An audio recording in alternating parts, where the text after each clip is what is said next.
አፍሪካ በተባበሩት መንግስታት ጸጥታው ምክር ቤት ቋሚ መቀመጫ ለማግኘት መስራት እንዳለባት ፕሬዝዳንት ታዬ አጽቀሥላሴ ገለጹ። ፕሬዝዳንቱ ይህን የተናገሩት አዲሱ የአፍሪካ ህብረት ኮሚሽን ሊቀመንበር መሐመድ አሊ ዩሱፍ ስልጣናቸውን ከቀድሞ የኮሚሽኑ ሊቀመንበር ሙሳ ፋኪ መሐመድ በተረከቡበት መድረክ ላይ ነው። አፍሪካን ያካተተ ዓለም አቀፋዊ የውሳኔ አሰጣጥ ሂደት እውን የሚሆነው አፍሪካ በጸጥታው ምክር ቤት ተገቢውን ቦታ ስታገኝ መሆኑን ፕሬዝዳንቱ ተናግረዋል። በመሆኑም በሚወሰኑ ውሳኔዎች ላይ የአፍሪካ የዳር ተመልካችነት ማብቃት እንዳለበት አስገንዝበዋል።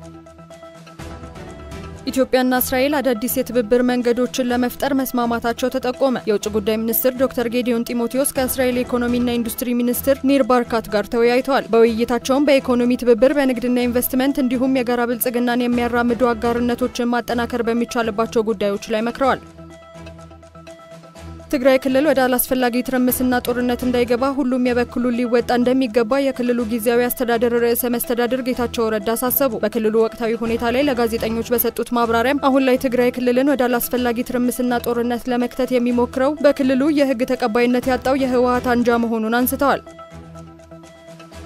ሀገር አቀፍ የቁርአን ውድድርና ታላቁ የጎዳና ላይ ኢፍጣር ስነ ስርዓት እንደሚካሄድ የኢትዮጵያ እስልምና ጉዳዮች ጠቅላይ ምክር ቤት አስታወቀ። መርሃ ግብሩ በመጪው እሁድ መጋቢት 7 ቀን 2017 ዓ.ም በአዲስ አበባ ይካሄዳልም ተብሏል።